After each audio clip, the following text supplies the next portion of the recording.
चलो भाई, हेनरी का नियम। गैसों की द्रव में विलेयता के लिए गैस का दाब उस गैस की विलेयता के समानुपाती होता है। गैस का दाब गैस की विलेयता के मोल अंश के समानुपाती होता है, अर्थात P प्रोपोर्शनल टू X। फिर हम लोगों ने लिखा था P equals to KH into X। ठीक है, P equals to KH into X। KH equals to P upon X। KH Henry का स्थिरांक, दाब बट्टे में मोल अंश। उसका मतलब ये हुआ कि भाई जो हेनरी का स्थिरांक है वो विलेयता के साथ व्युत्क्रमानुपाती संबंध रखता है। तो हम लोगों के पास यहाँ पर पूरा एक संबंध मिला था कि जिसमें हेनरी का स्थिरांक तापमान के साथ समानुपाती संबंध रखता है, परंतु वह विलेयता के साथ व्युत्क्रमानुपाती संबंध रखते हैं। चलो नेक्स्ट अब हम लोग बात कर रहे हैं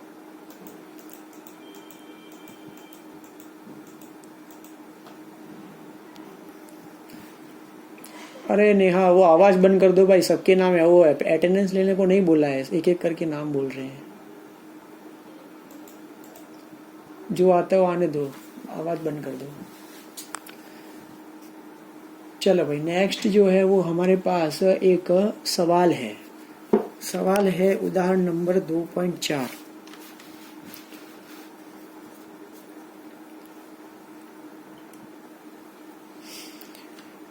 तो एग्जाम्पल 2.4। चलो, सब लोगों को सही ढंग से दिख रहा है ना भाई?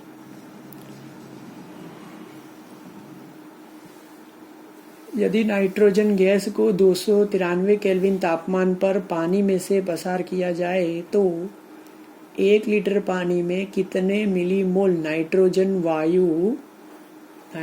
गैस जो है वो विलय होगी। मतलब कि हम लोगों को इसमें ज्ञात क्या करना है?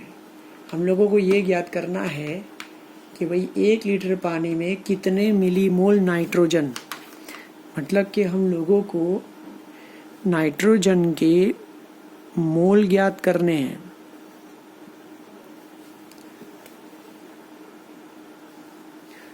और वो भी मिलीमोल में।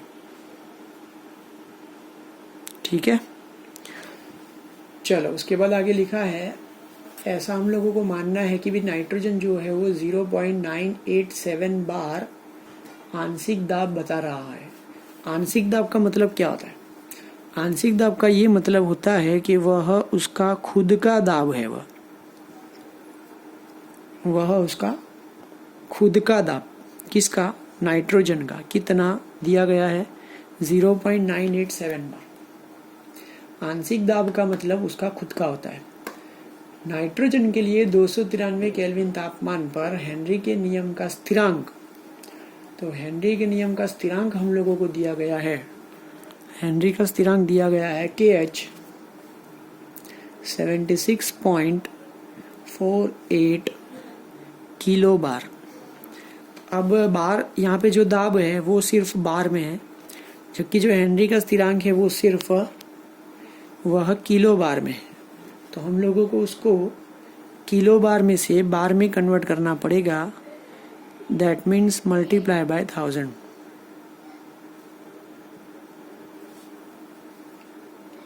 ठीक है, मल्टीप्लाई बाय 1000 करेंगे तो 76480 बार हम लोगों को KH का मूल्य प्राप्त होगा। चलो, अब मिलीमोल हम लोगों को ज्ञात करने हैं।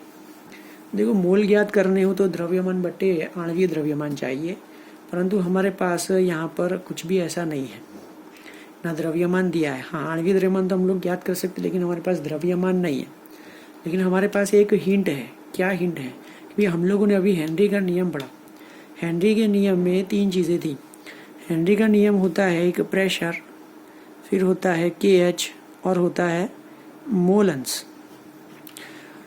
प्रेशर और हेनरी का स्थिरांक हमारे पास है, लेकिन मोल अंश नहीं है, तो हम लोग क्या कर सकते हैं? मोल अंश ज्ञात कर सकते हैं।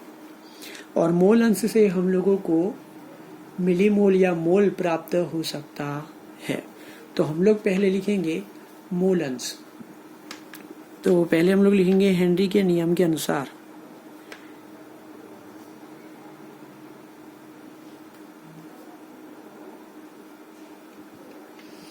हेनरी का नियम है भाई P equals to K H into X. So what will be the X? X equals to P divide by K H. चलो अब हमारे पास दाब कितना है? दाब हम लोगों को दिया गया है 0.987 बार, डिवाइड में के एच का वैल्यू दी गई है 76480। चलो तो अब इसका हम लोग डिवाइडेशन करेंगे तो हम लोगों को मिलेगा 1.29 इंटू 10⁻⁻5 x। मोल अंश का यहाँ पर कोई मात्रक नहीं होगा क्योंकि वह मोल बट्टे मोल कैंसिल हो जाता है। हम लोगों को मोल मिल चुके हैं, ठीक है, हम लोगों को यहाँ पर मोल मिल चुके हैं। तो अब हम लोग मोल अंश मिल चुका है। मोल अंश से हम लोग मोल निकाल सकते हैं कि भाई मोल अंश, ये मोल अंश जो है वो किसका निकला है? ये जो मोल अंश निकला है वो नाइट्रोजन का निकला है, क्योंकि हम लोग नाइट्रोजन गैस के लिए ही फाइंड कर रहे हैं। भाई माइक बंद कर दो, माइक बंद कर दो, माइक। बाकी आप जो सेट करना चाहो कर सकते हैं, पहले माइक बंद कर दो। चलो मोल अंश, नाइट्रोजन का मोल अंश मिल गया। तो मोल अंश बराबर सूत्र क्या है कि भाई नाइट्रोजन के मोल बटे में नाइट्रोजन के मोल प्लस पानी के मोल, क्योंकि हम लोग को कुल मोल करना पड़ेगा ना। और नाइट्रोजन जो है वो किस में विलय किया गया है? पानी में, ठीक है, पानी में मिश्र किया गया है। अब बात आती है यहाँ पर दोनों के मोल की बात आ रही है कि भाई नाइट्रोजन जो है वो कितनी मात्रा में दिया गया है। कि भाई नाइट्रोजन की मात्रा तो हम लोगों को अभी पता नहीं है फिलहाल कितने मोल है, लेकिन इतना पता है कि भाई पानी का जो मात्रा है वो 1 लीटर है। अब स्वाभाविक है जब हम लोग 1 लीटर की बोतल लेते हैं और उसमें अंदर अगर हम लोग पानी भरते हैं तो अब उसके अंदर हम लोग अब नाइट्रोजन गैस कितनी भर सकते हैं? एकदम नगण्य के बराबर, ठीक है ना। कि भाई नाइट्रोजन गैस हम लोग इतनी तो नहीं भर सकते कि भाई पूरा पानी बाहर आ जाए। हम लोगों को 1 लीटर पानी तो अंदर रहने देना पड़ेगा। तो हम लोग गैस उतनी ही भर सकते हैं, बहुत थोड़ी सी, कि जिससे पानी बाहर नहीं आएगा। उसका मतलब ये हुआ कि हम लोग जो गैस के मोल हैं वो पानी की मात्रा की तुलना में उसे नगण्य कर देंगे। तो भाई नाइट्रोजन के जो मोल हैं वो पानी की मात्रा में बहुत बहुत बहुत कम होंगे, क्योंकि पानी की मात्रा जो है वो ज्यादा है। क्या बेटा?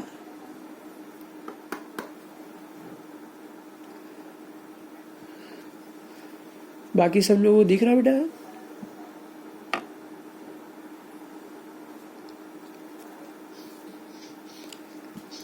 अभी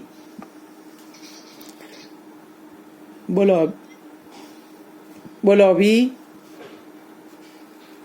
ठीक है, चलो ओके।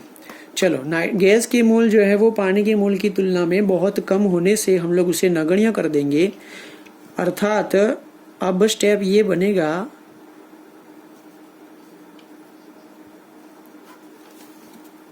कि उसकी जगह हम लोग सिर्फ और सिर्फ पानी के मोल ही लिखेंगे।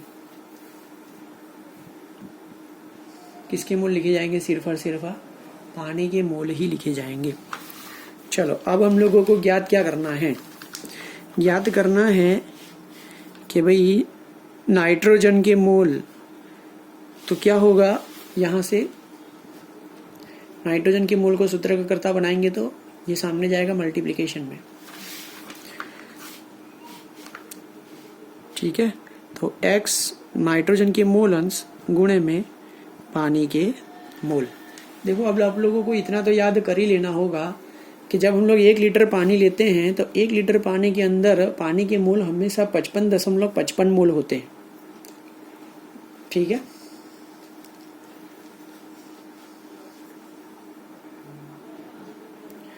कैसे आया ये? पानी के मोल कैसे मिलेंगे? द्रव्यमान 1 लीटर मतलब कितना द्रव्यमान होता है उसका?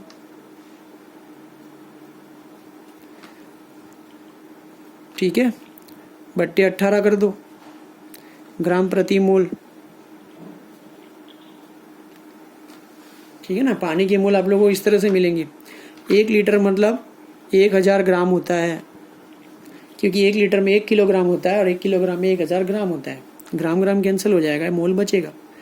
तो 1000/18 मतलब 55.55। चलो, नाइट्रोजन के मोल अंश हम लोगों ने कितने ज्ञात किए? नाइट्रोजन के मोल अंश हम लोगों ने ज्ञात किए 1.29।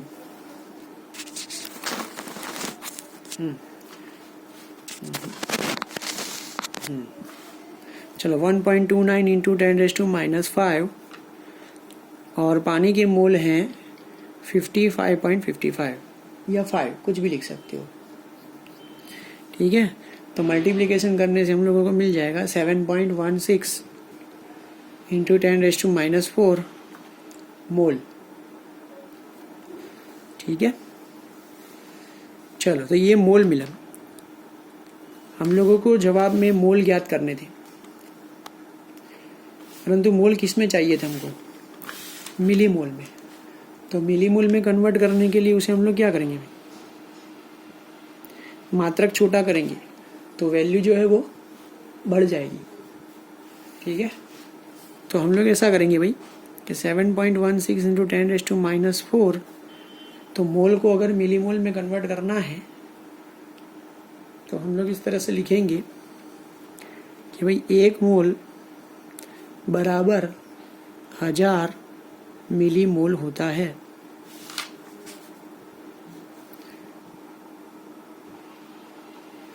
एक मोल बराबर क्या होता है? 1000 मिली मोल। देखो, इसमें कैसा किया गया कि भाई आप लोग 9वीं 10वीं क्लास में पढ़ते थे ना, कुछ भी नहीं हो तो हम लोग ऐसा लिखते थे भाई, ऊपर 100 कर दो, नीचे 100 कर दो, है ना, कैंसिल हो जाता है। लेकिन हम लोग एडजस्ट करने के लिए वो ऐसा करते थे, वैसे ही हम लोग ने यहाँ पर किया है। 1 मोल ऊपर लिखता मैं और नीचे 1 मोल लिखता, ठीक है, कैंसिल हो जाते। तो 1 मोल की जगह मैंने ऊपर क्या कर दिया? 1000 मिली मोल कर दिए, मतलब तो वही हुआ, ठीक है। लेकिन हमारा मात्रक यहाँ पे बदल जाता है, ठीक है। और यहाँ पर क्या है? मोल, मोल से मोल कैंसिल हो जाएगा। तो अब हम लोग क्या करेंगे भाई? 7.16 इंटू 10⁻⁻4, ये 1000 है, उसका मतलब 10⁻³ हुआ और ये हो गया मिली मोल, ठीक है। 7.16, तो उसका मतलब ये होगा कि आप लोगों का आंसर आएगा, कितना आएगा भाई? कि भाई 10⁻⁻4 + 3 = 7.16 into 10⁻⁻1। That means 7.16 divided by 10 equals to 0.716 millimole nitrogen की।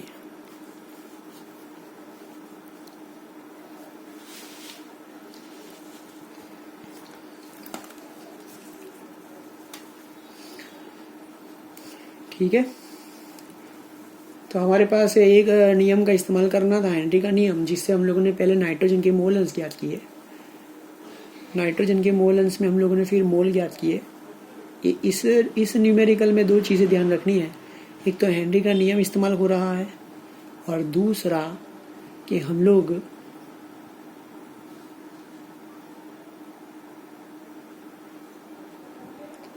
पहला कि भाई एक हेनरी का नियम इस्तेमाल हो रहा है और दूसरा जो है कि भाई नाइट्रोजन के मोल पानी के मोल के सामने हम लोगों को नेगलेक्ट कर देने हैं। जब हम लोग पानी के मोल, नाइट्रोजन के मोल जो है वो पानी के मोल के सामने नेगलेक्ट कर देंगे, ये वाला स्टेप, ये वाला खास, तो एक स्टेप आप लोगों को ये ध्यान रखना है, ठीक है, और एक स्टेप आप लोगों को ये ध्यान रखना है, हेनरी का नियम। तो हेनरी का नियम और दूसरा नाइट्रोजन की मोल को पानी की मोल के सामने जो है वो नगण्य कर देना है। चलो अब हम लोग आगे बढ़ेंगे।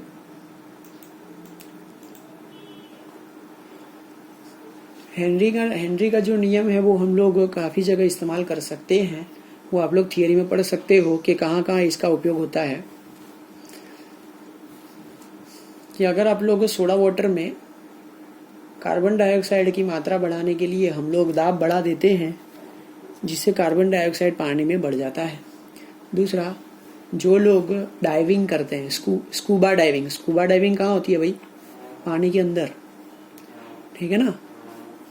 तो दरिया में जो लोग स्कूबा डाइविंग करते हैं, उनको श्वसन करने के लिए हम लोग ज़्यादा प्रेशर से ऑक्सीजन गैस जो है वो उनको सप्लाई करते रहते हैं। कभी कभार ऐसा होता है कि भाई वो बॉटल का वजन ले जाने के लिए असमर्थ हो, तो हम लोग सीधा उसको जो है वो पाइपलाइन या डोरी के द्वारा ही जो है उसे कनेक्शन देते हैं। चलो, दूसरा यहाँ पर दिया गया है एक एग्जाम्पल।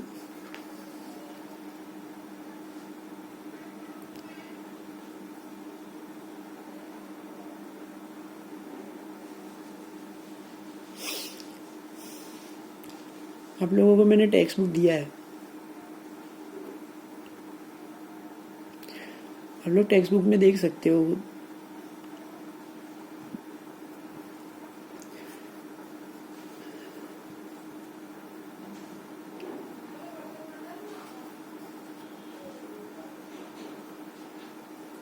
ऐसा लिखा है कि भाई दाब का बढ़ावा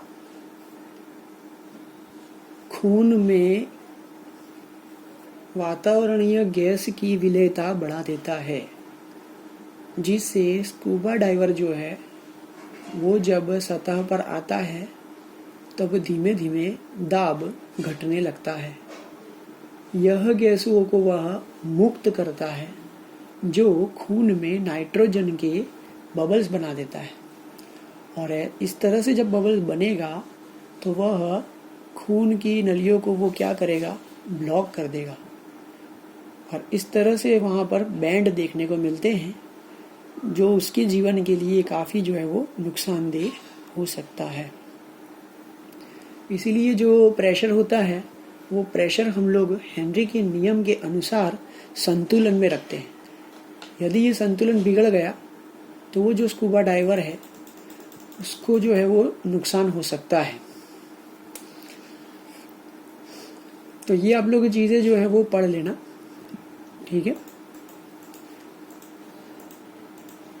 चलो, अब हम लोग आगे बढ़ते हैं। तापमान का प्रभाव।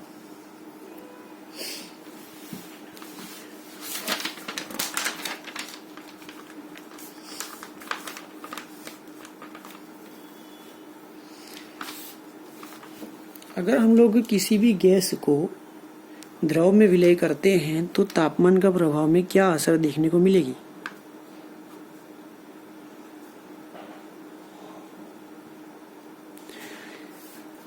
सीधी बात है, हम लोगों ने अभी देखा कि भाई सोडा वाटर में अगर हम लोग दाब बढ़ाते हैं तो उसकी विलेयता बढ़ती है। तो और जब उसे हम लोग चिल्ड या तो गर्म पीते हैं तो दोनों में से हमको कैसा जो है अनुभव होता है कि अगर हम लोग तापमान कम करके उसे जो है इंटेक करते हैं या तो हम लोग उसे पीते हैं तो वो स्ट्रॉन्ग नज़र आता है। मतलब कि हम वहाँ पर हम लोग देख सकते हैं कि गैसों की मात्रा जो है वो ज़्यादा है। तो तापमान का प्रभाव किस तरह से होगा?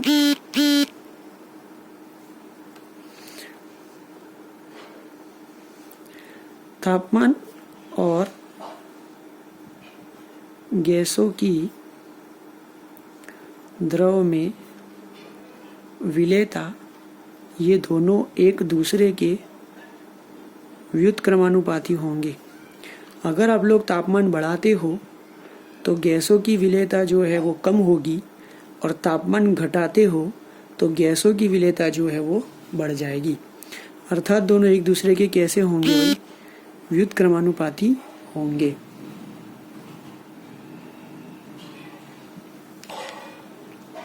ठीक है, इतना आप लोगों को समझना है। मानो कि यदि कोई प्रक्रिया जो है, सपोज कि ये प्रक्रिया है हमारे पास जो साम्य अवस्था में चल रही है।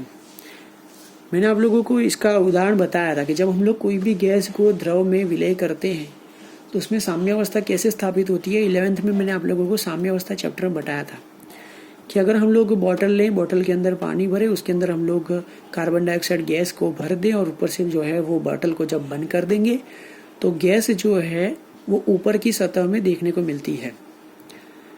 वैसे गैस जो है जितनी मात्रा में द्रव के अंदर मिश्र होती है उतनी ही मात्रा में उसी वक्त वह सतह पर आ रही होती है, लेकिन हम लोगों को वो दिखता नहीं है। तो उसे हम लोग जांचने के लिए क्या करेंगे, तो हम लोग जांचने के लिए ऐसा करेंगे भाई उसके ढक्कन को जो है वो खोल देंगे, तो उसकी सतह के ऊपर से जो गैस होगा वो निकल जाएगा। ठीक है, फिर ढक्कन को फिर बंद कर देंगे, तो पता चलेगा कि थोड़ी देर के बाद गैस जो है वो बाहर सतह पे आ चुकी है। मतलब कि ढक्कन को खोलेंगे तो फिर से वहां पर गैस जो है वो बाहर आ जाएगी। अर्थात गैस का जो है वो विलेयता धीमे धीमे कम होती रहती है। ठीक है, तो लसत्रिय नियम के अनुसार अगर आप लोग इसके तापमान को बढ़ाते हो या कम करते हो तो वो प्रक्रिया पहले या तो अग्रगामी दिशा में जाएगी या तो पूर्वगामी दिशा में जाएगी, लेकिन थोड़ी देर के बाद लसत्रिय सिद्धांत का नियम का इस्तेमाल करके वो फिर से साम्य अवस्था में आ जाती है। एक एग्जाम्पल देखो, चलो फिर से बोतल में पानी लो, कार्बन डाइऑक्साइड भर दो और उसके ढक्कन को बंद कर दो। ठीक है, गैस जो है वो पानी में विलय हो चुकी है। गैस जो है वो पानी में विलय हो चुकी है, लेकिन विलय हुई गैस धीमे धीमे सतह के ऊपर आ रही है, हम लोगों को दिखता नहीं है। थोड़ी देर के बाद ये प्रक्रिया साम्य अवस्था में आ जाएगी, कि जितनी मात्रा में पानी में से गैस सतह पर आती है उसी वक्त उतनी मात्रा में सतह पर रही हुई गैस पानी में मिश्र हो जाती है, प्रक्रिया हो जाती है साम्य अवस्था में। ठीक है, अब क्या करते हैं, ढक्कन को खोल देते हैं, गैस जो है वो बाहर निकल जाएगी, तो प्रक्रिया जो है वो अब विपरीत दिशा में आ जाएगी। मतलब कि यहाँ पर अब जो है वो गैस ऊपर बिल्कुल भी सतह के ऊपर देखने को मिलेगी नहीं। ढक्कन को बंद कर देंगे तो थोड़ी देर के बाद पानी में मिश्र हुई गैस सतह पर जमा होने लगेगी, अर्थात विलेयता कम होने लगती है, क्योंकि वो पानी की सतह को छोड़कर ऊपर की सतह में जमा होने लगती है। अब ये एक ही दिशा में प्रक्रिया आगे बढ़ेगी। कौन सी दिशा में?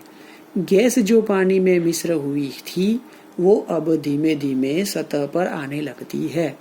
थोड़ी देर के बाद अब क्या होगा कि जो सतह पर गैस जमा हुई थी उसकी मात्रा बढ़ जाएगी। अब वो थोड़ी देर के बाद पानी में मिश्र होने का प्रयत्न करेगी।